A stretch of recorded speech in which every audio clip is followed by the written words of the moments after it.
Breaking news చూస్తున్నాం. యాదగిరిగుట్ట లక్ష్మీ నరసింహస్వామి ఆలయ board ఏర్పాటు ప్రక్రియ తెలంగాణ ప్రభుత్వంలో భారీ అలజడి సృష్టిస్తోంది.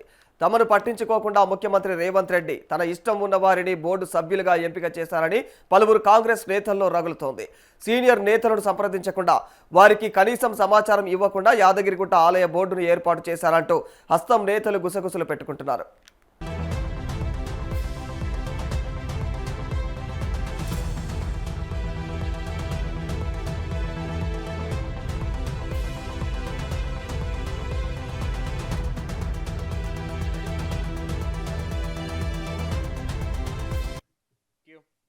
ఈ క్రమంలోనే Munugode MLA Congress party senior నేత కోమటిరెడ్డి రాజగోపాల్ రెడ్డి బహిరంగంగానే తన యొక్క అసంతృప్తిని వ్యక్తం చేశారు. తాజాగా తెలంగాణ దేవాదాయ శాఖ మంత్రి కొండా సురేఖ కూడా ఈ అంశంపైనే అలిగినట్లు సమాచారం అందుతోంది.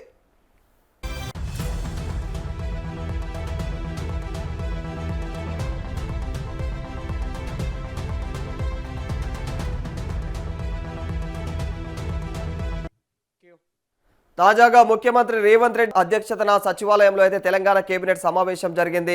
అయితే ఈ మంత్రివర్గ సమావేశానికి మంత్రి కొండా సురేఖ గైర్హాజరు కావడం ఇప్పుడు రాష్ట్ర రాజకీయాల్లో ఆసక్తికర చర్చ దారితీసింది. ఇక మరి ఏదైతే విదేశీ పర్యటనకు వెళ్లినటువంటి మంత్రి కొండా సురేఖ బుధవారం రోజునే తిరిగి తెలంగాణకు చేరుకున్నారు. అయినప్పటికీ గురువారం జరిగినటువంటి కేబినెట్ భేటీకి ఆమె దూరంగా ఉండటం రాజకీయంగా తీవ్ర చర్చనీయాంశంగా మారింది.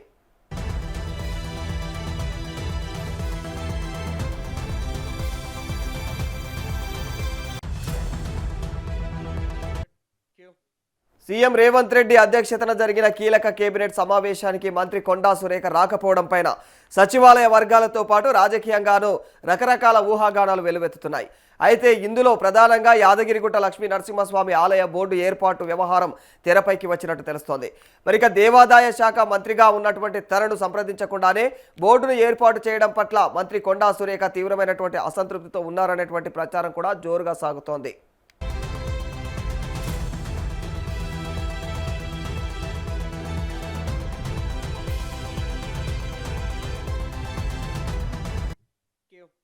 తన శాఖలోని అత్యంత ముఖ్యమైనటువంటి బోర్డు ఏర్పాటు విషయంలో తన అభిప్రాయాలు పరిగణలోకి తీసుకోలేదనేటువంటి అసంతృప్తితో మంత్రి కొండా సురేఖ ఉన్నట్లయితే తెలుస్తా ఉంది. మరి దీంతో ఈ విషయంలో అయితే ఆమె అలిగారని, అందుకే కావాలని నేటి కేబినెట్ సమావేశానికి కొండా సురేఖ దూరంగా ఉన్నారని చెప్పేసి జోరుగా చర్చ నడుస్తోంది.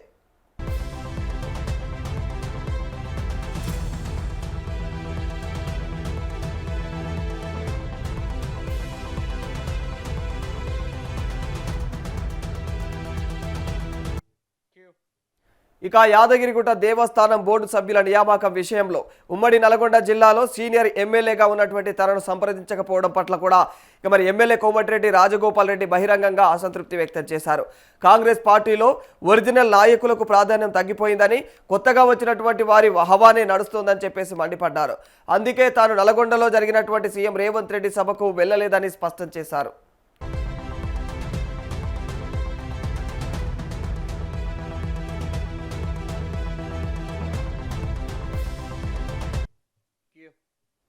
మరోవైపు యాదాద్రి ట్రస్ట్ బోర్డు ఏర్పాటుపైన అధిష్టానానికి తెలంగాణ కాంగ్రెస్ సీనియర్ నేతలు ఫిర్యాదు చేసినట్టు తెలుస్తోంది.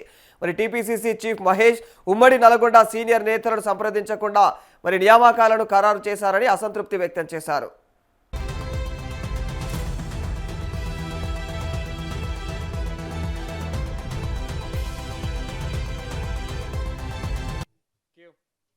ముఖ్యంగా దేవాదాయ శాఖ మంత్రి కొండా సురేఖకు కూడా సంప్రదించలేదంటే ఆరోపణలైతే వివాదానికి మరింత ఆజ్యం పోసినట్లయింది.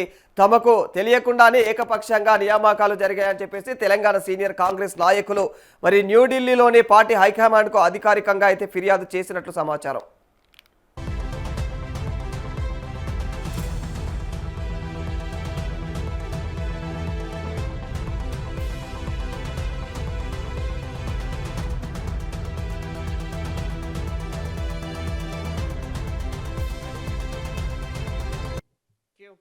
ట్రస్ట్ బోర్డులో వినోద్ వెంకటస్వామిని చేర్చడంతో ఇప్పటికే వివేక్ వెంకటస్వామికి మంత్రి పదవి ఉండగా ఆయన కొడుకు ఎంపీ అవ్వగా మరిక మళ్ళీ ట్రస్ట్ బోర్డులో అయితే స్థానం ఎలా కల్పించారని చెప్పేసి కాంగ్రెస్ నాయకుల అసంతృప్తి వ్యక్తం చేస్తా ఉన్నారు.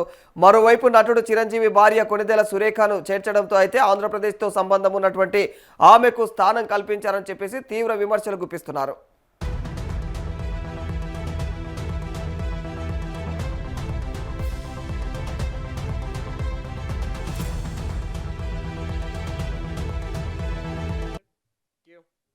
మాజీ బీఆర్ఎస్ ఎంపీ సోదరుడు సత్యనారాయణ రెడ్డిని మరి ట్రస్ట్ బోర్డు చైర్మన్గా నియమించడం మరో వివాదం అయితే రాజుకుంది.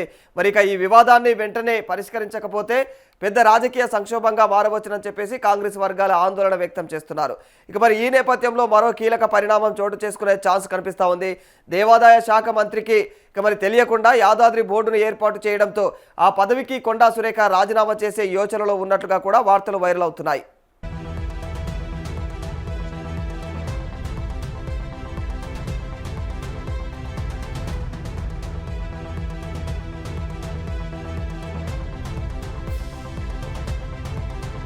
మరి ఇదే అంశానికి సంబంధించి మరింత సమాచారం మా ప్రతినిధి ప్రభాకర్ అడిగి తెలుసుకుందాం.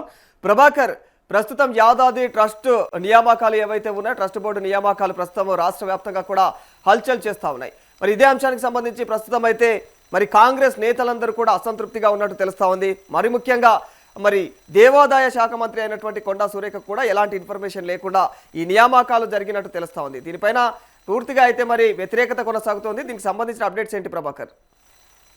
రాధాకృష్ణ, ఈ యాదగిరిగుట్ట శ్రీ లక్ష్మీ నరసింహస్వామి ఆలయ బోర్డుకు సంబంధించి కూడా ప్రక్రియ ఏదైతే జరిగిందో అది రాష్ట్ర వ్యాప్తంగా కూడా దుమారం రేపుతున్నటువంటి పరిస్థితి కనిపిస్తా ఉంది. ఎందుకంటే కాంగ్రెస్ పార్టీలో ఉన్నటువంటి నేతలే ముఖ్యమంత్రి రేవంత్ రెడ్డిని ప్రశ్నిస్తున్నటువంటి నేపథ్యం కనిపిస్తా ఉంది. ఈ ట్రస్ట్ బోర్డు ఏర్పాటుకు సంబంధించి కనీసం ఇన్ఫర్మేషన్ కూడా ఇవ్వకుండా ఏ విధంగా ఏర్పాటు చేస్తారనే దాని మీద కూడా అభ్యంతరాలు వ్యక్తం అవుతున్నటువంటి నేపథ్యం కనిపిస్తా ఉంది. ఇతర ప్రతిపక్షాలు లేకపోతే ఇంకో పార్టీ దీని మీద అభ్యంతరం వ్యక్తం చేస్తే ఓకే అనుకోవచ్చు, కానీ వాళ్ళ సొంత పార్టీ అయినటువంటి కాంగ్రెస్ పార్టీకి సంబంధించినటువంటి నేతలే దీని మీద అభ్యంతరాలు వ్యక్తం చేస్తున్నటువంటి పరిస్థితులు కనిపిస్తా ఉన్నాయి. అయితే Munugode MLA Congress party senior నేత కోమటిరెడ్డి రాజగోపాల్ రెడ్డి కూడా బహిరంగంగానే తన అసంతృప్తిని వ్యక్తం చేస్తున్నటువంటి పరిస్థితి కనిపిస్తా ఉన్నది. దాంతో పాటు తాజాగా తెలంగాణ దేవాదాయ శాఖ మంత్రి కొండా సురేఖకు అసలు ఈ బోర్డు విషయం గురించి కూడా కనీసం ముందస్తుగా చెప్పకుండా, ఇన్ఫర్మేషన్ ఇవ్వకుండా కూడా ఏ విధంగా ఏర్పాటు చేస్తారనే దాన్ని కూడా తను కూడా అసంతృప్తి వ్యక్తం చేస్తున్నటువంటి పరిస్థితి కనిపిస్తా ఉన్నది. సో ఇవాళ చాలా వరకు కూడా కాంగ్రెస్ పార్టీలో ఉన్నటువంటి కొంతమంది మంత్రులకి, సీనియర్ నేతలకి ఎవరికి కూడా ఈ ట్రస్ట్ బోర్డు ఏర్పాటు పైన కూడా కనీస ఇన్ఫర్మేషన్ ఇవ్వకుండా, కనీస ఆహ్వానం కూడా చేయకుండా ఇష్టం వచ్చినట్టుగా ఇందులో సభ్యులను ఏర్పాటు చేశారనే దాని మీద కూడా పెద్ద ఎత్తున వినిపిస్తా ఉంది. సో ముఖ్యంగా దేవాదాయ శాఖ ఉన్నటువంటి మంత్రి కొండా సురేఖను ఎందుకు పిలవలేదనే దాని మీద కూడా చర్చ వినిపిస్తా ఉంది. తను కూడా ఒక పార్టీని వీడాలనే దాంట్లో కూడా ఆలోచిస్తున్నట్టుగా తెలుస్తా ఉంది. తనకు ఇంపార్టెన్స్ ఇవ్వట్లేదు. అనేక సభలకు సంబంధించి కూడా కొండా సురేఖను పక్కన పెట్టేస్తా ఉన్నాడు రేవంత్ రెడ్డి కావచ్చు, కాంగ్రెస్ పార్టీ అంతా కూడా. ఇప్పుడు తన ఆధ్వర్యంలో ఉన్నటువంటి దేవాదాయ శాఖ అంటే తనే ముఖ్యంగా ముందుండి ఈ ట్రస్ట్ బోర్డు నడిపించాల్సినటువంటి మంత్రి, ఆ మంత్రికే ఎలాంటి ఇన్ఫర్మేషన్ ఇవ్వకుండా ట్రస్ట్ బోర్డుని ఏర్పాటు చేయడం అనే దాని మీద కూడా తను చాలా అసంతృప్తికి గురవుతున్నటువంటి పరిస్థితి కనిపిస్తా ఉంది. తనకి ఇంపార్టెన్స్ ఇవ్వట్లేదు అనే దాని మీద కూడా బాధ వ్యక్తం చేస్తున్నటువంటి పరిస్థితి ఉంది అనే దాని మీద కూడా వినిపిస్తా ఉన్నది. సో ఎక్కడైతే విలువ లేదో ఆ విలువ లేని చోట ఈ మంత్రి పదవి కూడా నాకు అవసరం లేదనే దాని మీద కూడా మంత్రి కొండా సురేఖ కూడా ఆలోచిస్తున్నటువంటి నేపథ్యం కనిపిస్తా ఉంది. కొన్ని ఊహాగానాలు కూడా వినిపిస్తున్నటువంటి నేపథ్యాలు కనిపిస్తా ఉన్నాయి. మరి యాదగిరిగుట్ట శ్రీ లక్ష్మీ నరసింహ ఆలయ బోర్డు ఏర్పాటు వ్యవహారం తారాస్థాయికి చేరుతా ఉంది రోజు రోజుకి ఏదైతే కనిపిస్తా ఉందో. అదే విధంగా ఈ బోర్డులో ఉన్నటువంటి సభ్యులు ఏదైతే చిరంజీవి సతీమణి తనని చేర్చడం దాని మీద కూడా పెద్ద ఎత్తున దుమారం రేపుతున్నటువంటి పరిస్థితులు కనిపిస్తా ఉన్నాయి. సో దాంతోపాటు ట్రస్ట్ కు సంబంధించినటువంటి 18 మంది ఎవరైతే సభ్యులు ఉన్నారో అందులో కనీసం భువనగిరికి సంబంధించినటువంటి ఉమ్మడి నల్గొండ జిల్లాకు సంబంధించినటువంటి సీనియర్ నేతలను ఎవరిని కూడా, కాంగ్రెస్ పార్టీకి సంబంధించినటువంటి సీనియర్ నేతలను ఎవరిని కూడా చేర్చకపోవడం అనే దాని మీద కూడా ఆ లోకల్లో ఉన్నటువంటి ఒక సీనియర్ నేతలంతా కూడా ప్రశ్నిస్తున్నటువంటి నేపథ్యం కనిపిస్తా ఉంది. దాంతోపాటు ఎన్నో సంవత్సరాల నుంచి ఆ యాదగిరిగుట్టకు సేవలు అందిస్తున్నటువంటి కొంతమంది ముఖ్య నేతలు కూడా ఉన్నారు. వారిని కూడా పట్టించుకోకుండా ఇష్టం వచ్చినట్టుగా ఈ ఏర్పాటుకు సంబంధించి అంతా కూడా పూర్తి చేశారు ప్రక్రియ. ఇన్ఫర్మేషన్ ఇచ్చి మాకు ఒక మర్యాద ఉండేది కదా అనే దాని మీద కూడా ఆలయ సిబ్బందికి సంబంధించినటువంటి నాయకులు ఎవరైతే ఉంటారో మొదటి నుంచి ఉన్నటువంటి వారికి కూడా ఇందులో ప్రాధాన్యం దక్కలేదు అనే దాని మీద కూడా పెద్ద ఎత్తున వినిపిస్తున్నటువంటి నేపథ్యాలు కనిపిస్తా ఉన్నాయి. సో మరి ఈ వివాదం అంతా కూడా ఎక్కడికి దారి తీస్తుంది ఏంటి అనే దాని మీద కూడా మరి వినిపిస్తా ఉంది. అయితే యాదాద్రి ట్రస్ట్ బోర్డు ఏర్పాటుపై అధిష్టానానికి తెలంగాణ కాంగ్రెస్ సీనియర్ నేతలు ఫిర్యాదు చేస్తున్నట్లుగా తెలుస్తా ఉంది. రాధాకృష్ణ, టీపీసీసీ చీఫ్ మహేష్ కుమార్ గౌడ్, అదేవిధంగా ఉమ్మడి నల్గొండ సీనియర్ నేతలను సంప్రదించకుండా నియామకాలను ఖరారు చేశారన్న దాని కూడా అసంతృప్తి వ్యక్తం చేస్తున్నటువంటి పరిస్థితి కనిపిస్తా ఉంది.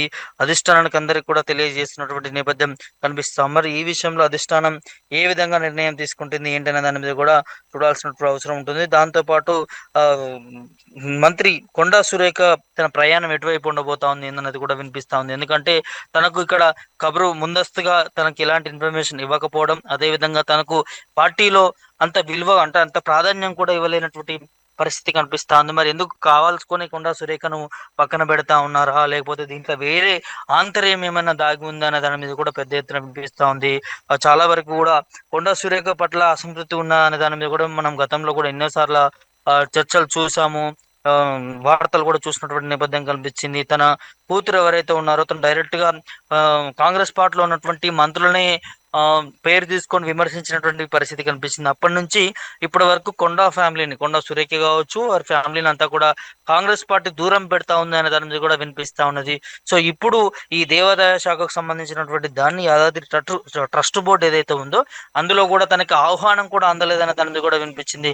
ఆ నేపథ్యంలోనే ఇటు క్యాబినెట్ మీటింగ్ ఏదైతే జరిగిందో నిన్న, ఆ క్యాబినెట్ మీటింగ్ కూడా కొండా సురేఖ హాజరు కాలేదనే దాని మీద కూడా వినిపిస్తా ఉంది. తనకు ఈ విధంగా అవమానం జరుగుతుంది కాబట్టి క్యాబినెట్ కూడా రాలేదు అన్న దాని మీద కూడా తెలుస్తా ఉన్నది. మరి దీని మీద అఫీషియల్ గా కొండా సురేఖ స్పందించాల్సినటువంటి అవసరం ఉంటుంది. తనకు జరుగుతున్నటువంటి అన్యాయం గురించి కావచ్చు, తనకు ప్రాధాన్యం ఇవ్వలేనటువంటి సిచ్యువేషన్ కావచ్చు, దాని అంతటి గురించి కూడా మరి కొండా సురేఖ స్పందిస్తుందా, లేకపోతే తను రాజీనామా ఇప్పుడు ఏదైతే వినిపిస్తా ఉందో చర్చలు అదే విధంగా రాజీనామా చేస్తుందా, చేస్తే ఏ పార్టీలోకి వెళ్తుంది, ఏంటి అనే ఈ సమీకరణాలన్నీ కూడా చూడాల్సినటువంటి అవసరం ఉంటుంది. రాధాకృష్ణ, ఎస్, మరి ఇక్కడ ప్రధానంగా లేవనెత్తుతున్నటువంటి ప్రశ్న ఏంటంటే ఖచ్చితంగా అంటే ఇక్కడ ఎవరు తెలంగాణ వాసులు ఎవరు లేరా ఆ టీటీడీ ఏదైతే మన వైటీడీ బోర్డులో మరి సభ్యులుగా చేర్చడం కోసం తెలంగాణ వాదులు ఎవరు లేరా, మరి ఇక మరి ఆంధ్రప్రదేశ్కు సంబంధించి ఆంధ్రప్రదేశ్ ఆనవాళ్ళు ఉన్నటువంటి వ్యక్తులను ఇందులో ఈ బోర్డు మెంబర్లలో ఎందుకు చేర్చాల్సి వచ్చిందనే అంశం కూడా తెరపైకి వస్తూ ఉంది. ప్రధానంగా ఇక్కడ ముఖ్యంగా ఆరోపణ ఏంటంటే సీఎం రేవంత్ రెడ్డికి ఆంధ్ర రాజకీయ నాయకులతో ఉన్నటువంటి సత్సంబంధాల కారణంగానే ఇక మరి పవన్ కళ్యాణ్ అక్కడ ఆంధ్రప్రదేశ్లో ఉప ముఖ్యమంత్రి ఉన్నాడు కాబట్టి అతని కుటుంబంలో నుంచి, అందుకే చిరంజీవి ఫ్యామిలీ నుంచి ఒక వ్యక్తిని తెలంగాణ రాజకీయాల్లోకి తీసుకురావాలి, ఒక స్థానం కల్పించాలి అనే ఉద్దేశం ఇక్కడ ప్రధానంగా కనిపిస్తూ ఉన్నట్లు చాలామంది ఆరోపిస్తూ ఉన్నారు. మరి ఇది నిజమా? ఒకవేళ నిజమైతే రానున్న రోజుల్లో చిరంజీవి మరి తెలంగాణ కాంగ్రెస్లో కీలకంగా వ్యవహరించే అవకాశాలు కూడా ఉన్నాయా ముందు ముందు? రాధాకృష్ణ, మీరన్నట్టుగా తెలంగాణలో చాలా మంది నాయకులు ఉన్నారు, అదే విధంగా ఉద్యమకారులు ఉన్నారు, అదే విధంగా ఎన్నో సంవత్సరాలుగా గుడులకి సేవలు చేస్తున్నటువంటి చాలా టెంపుల్స్ కి ఫండింగ్ చేస్తున్నటువంటి నాయకులు కూడా ఉన్నారు. ఆ దేవిని భక్తితో కూడా అట్లాంటి నేతలు ఎంతో మంది సీనియర్ నాయకులు కూడా ఉన్నారు, ఉద్యమకారులు కూడా ఉన్నారు. వారందరినీ వదిలిపెట్టి కొంతమందిని ఆంధ్రాకి సంబంధించినటువంటి వ్యక్తులను ఇందులో బోర్డు ట్రస్టులుగా చేర్చడం అనే దాని మీద కూడా ఇప్పుడు పెద్ద ఎత్తున దుమారం రేపుతున్నటువంటి పరిస్థితి కనిపిస్తా ఉంది. రాధాకృష్ణ, దట్టు చిరంజీవి భార్య ని ఇందులో మెంబర్ గా పెట్టడం అనేది తెలంగాణ సమాజం ప్రశ్నిస్తున్నటువంటి నేపథ్యం కనిపిస్తా ఉంది. కొంతమంది ఉద్యమకారులు దీని మీద నిరసనకు కూడా వెళ్తున్నటువంటి పరిస్థితి కనిపిస్తా ఉంది. భువనగిరి ప్రాంతంలో ఏదైతే 1996 సంబంధించినటువంటి ఉద్యమకారులు, తొలిదశ ఉద్యమం సంబంధించినటువంటి ఉద్యమకారులు వారంతా కూడా ప్రశ్నిస్తా ఉన్నారు.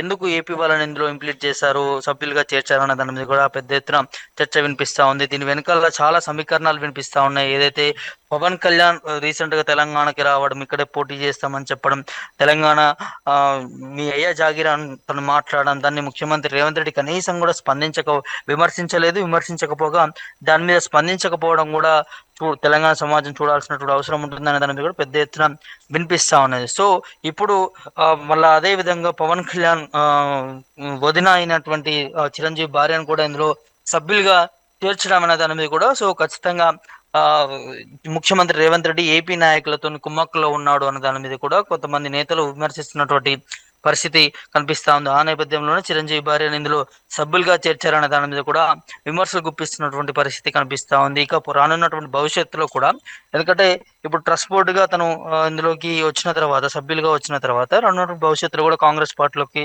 తీసుకున్నటువంటి అవకాశం ఉంటుంది. దాంతోపాటు ఇటు చిరంజీవి కూడా ఏమన్నా మరి కాంగ్రెస్ పార్టీలో జాయిన్ అవుతాడా? ఎందుకంటే గతం నుంచి కూడా తను ఎలాంటి పార్టీలకి ఇన్వాల్వ్ లేకుండా తను సినిమాలకి అంకితమైనటువంటి నేపథ్యం కనిపించింది చిరంజీవి.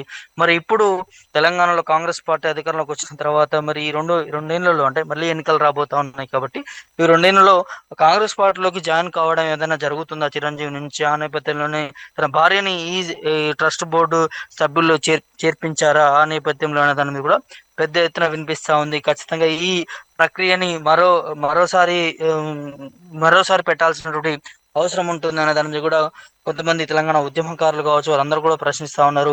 అదే విధంగా సొంత పార్టీ నేతలే దీని మీద విమర్శిస్తా ఉన్నారు. కాబట్టి మరి చూడాలి ముఖ్యమంత్రి రేవంత్ రెడ్డి నిర్ణయం ఎలా ఉండబోతుంది ఏంటి అనేది కూడా చూడాల్సినటువంటి అవసరం ఉంటుంది రాధాకృష్ణ. అంటే ఇప్పుడు మరి ఈ యాదాద్రి ఏదైతే ట్రస్ట్ బోర్డు ఉందో ఈ బోర్డు పైన మరి కాంగ్రెస్ ప్రభుత్వం పునఃసమీక్షించే అవకాశాలు కనిపిస్తా ఉన్నాయా, లేకపోతే దీన్నే ఇదే కమిటీని యథావిధిగా కొనసాగిస్తుందా?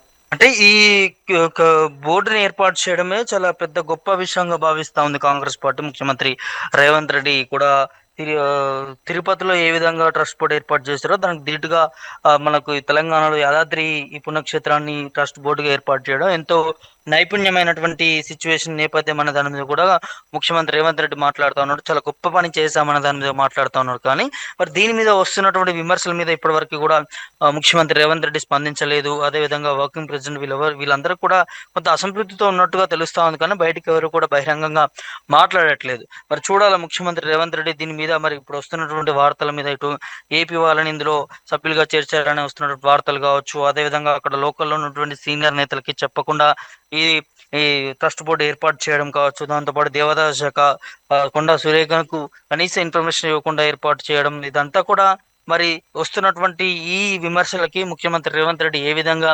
స్పందిస్తాడు, క్లారిటీ ఇస్తాడనే దాని మీద కూడా ఇప్పుడు చూడాల్సినటువంటి అవసరం ఉంది రాధాకృష్ణ.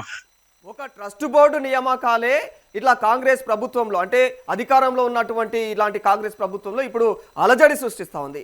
ఇలాంటి తరుణంలో అంటే క్యాబినెట్ విస్తరణ, ఇక మరి ముందు ముందు రాజకీయ పరిణామాలపైన ఏమైనా ప్రభావం పడే అవకాశాలు కనిపిస్తున్నాయి ప్రభాకర్? తప్పకుండా రాధాకృష్ణ. ఎందుకంటే మనం చూస్తాను గతం నుంచి కూడా రాజగోపాల్ రెడ్డి ఆ ఉమ్మడి నల్గొండ జిల్లాకు సంబంధించినటువంటి సీనియర్ నాయకుడు, అదే విధంగా మునుగోడు ఎమ్మెల్యే, నిత్యం ఇటు భువనగిరికి సంబంధించినటువంటి యాదగిరి గుట్టకు కూడా వెళ్ళి ప్రత్యేక పూజలు చేపిస్తా ఉంటాడు. కొన్ని మరమ్మతులు కూడా తను ప్రత్యేకంగా చేపించినటువంటి నేపథ్యాలు కనిపిస్తా ఉన్నాయి. సో అట్లాంటి నాయకుడు అంటే ఒక ఉమ్మడి జిల్లాకి చెందినటువంటి సీనియర్ నాయకుడినే పట్టించుకోకుండా తను బహిరంగంగా వచ్చి, తను ఇప్పుడు కాంగ్రెస్ పార్టీలో ఉన్నాడు, బహిరంగంగా వచ్చి ఆ ట్రస్ట్ బోర్డు ఏర్పాటు పైన, అదేవిధంగా ముఖ్యమంత్రి రేవంత్ రెడ్డి చేస్తున్నటువంటి పాలన పైన, తను చేస్తున్న కామెంట్స్ పైన కూడా పెద్ద ఎత్తున విమర్శిస్తా ఉన్నాడు. అందుకే నేను బహిరంగ సభలకు కూడా వెళ్ళట్లేదు కాంగ్రెస్ పార్టీకి సంబంధించి అనే దాని మీద కూడా తను స్పష్టత ఇచ్చినటువంటి నేపథ్యం కనిపిస్తా ఉంది. ఇట్లాంటి సీనియర్ నాయకులు పార్టీకి అత్యంత సన్నిహితంగా ఉన్నటువంటి నేతలంతా కూడా విమర్శిస్తున్నప్పటికీ ఖచ్చితంగా రానున్నటువంటి భవిష్యత్తులో అసెంబ్లీ ఎన్నికల్లో కావచ్చు, ఆ లోపటనే పెద్ద ఎత్తున పార్టీకి నెగిటివిటీ అయ్యే పరిస్థితి ఉంటుంది, విమర్శలు వచ్చేటటువంటి పరిస్థితి ఖచ్చితంగా ఉంటుంది. సో ఇటు కొండా సురేఖ కూడా రాజీనామా చేస్తాను అనే దాని మీద కూడా వినిపిస్తా ఉన్నది. తను కూడా మరి బహిరంగంగా విమర్శించేటటువంటి నేపథ్యాలు కనిపిస్తాను ఇప్పుడు ఉన్నటువంటి సిచ్యువేషన్ చూస్తూ ఉంటే కూడా. సో మరి ఇట్లాంటి కీలక నాయకులంతా కూడా ఇప్పుడు బయటకు వచ్చి కాంగ్రెస్ పార్టీని విమర్శిస్తే, ఈ ట్రస్ట్ బోర్డు విషయంలో కావచ్చు, అదేవిధంగా ముఖ్యమంత్రి క్యాబినెట్ విస్తరణ విషయంలో కావచ్చు, ఆశావాహులు ఎవరైతే ఉన్నారో వారికి ఇవ్వకుండా వేరే వారికి బదిలీ చేసేటటువంటి పరిస్థితులు కావచ్చు, ఇవన్నీ కూడా పరిస్థితులు ఒకసారి సీనియర్ నేతలు ప్రశ్నిస్తా ఉన్నారు అంటే ఖచ్చితంగా పార్టీ మీద పెద్ద ఎత్తున ఇంపాక్ట్ పడేటటువంటి అవకాశం ఉంటుంది. మరి దీన్ని ఏ విధంగా తిప్పికొట్టగలడు రేవంత్ రెడ్డి అనే దాని మీద కూడా చూడాల్సినటువంటి అవసరం ఉంటుంది. త్వరలోనే రెండు సంవత్సరాల్లోనే ఎన్నికలు రాబోతా ఉన్నాయి, అసెంబ్లీ ఎన్నికలకు సంబంధించి. మరి ఆ లోపల మార్పులు చేర్పులు వీటన్నిటిని కూడా క్లోజ్ చేసేయడానికి ముఖ్యమంత్రి రేవంత్ రెడ్డి ఏదైనా నిర్ణయాలు తీసుకోబోతా ఉన్నారా అనే దాని మీద కూడా చూడాల్సినటువంటి అవసరం ఉంటుంది Radhakrishna. Right, thank you Prabhakar. Yes, మరి అంటే ప్రస్తుతం ఏదైతే యాదాద్రి ట్రస్ట్ బోర్డు నియామకాలు ఏవైతే ఉన్నాయో అవి తెలంగాణ రాష్ట్ర వ్యాప్తంగా కూడా చాలా హాట్ టాపిక్గా మారిపోయాయి. ఎందుకంటే తెలంగాణలో ఇంకా అంత గొప్ప నాయకులు మీకు లేకుండేనా, ఆంధ్ర వాళ్ళను తీసుకొచ్చి ఈ వైటీడీ బోర్డులో మెంబర్లుగా చేర్చడం ఏంటి అని చెప్పేసి అయితే ఈ వ్యవహారము తీవ్రమైనటువంటి దుమారం రేపుతా ఉంది. మరి ముందు అంటే ఇది రాజకీయ కోణంగా ఏ విధంగా వెళ్ళబోతోంది, మరి ప్రస్తుత కాంగ్రెస్ ప్రభుత్వానికి ఇది ఎలాంటి సవాళ్లను ఎదురుపరిచే అవకాశాలు ఉన్నాయి, ఇవన్నీ కూడా మరి రానున్న రోజుల్లో ఖచ్చితంగా హాట్ టాపిక్గా మారే అవకాశాలు అయితే ఖచ్చితంగా కనిపిస్తాయి. దీనిపైన ప్రభుత్వం ఎలాంటి నిర్ణయం తీసుకుంటుంది అనేది మాత్రం సర్వత్రా మరి ఉత్కంఠతగా మారిపోయింది.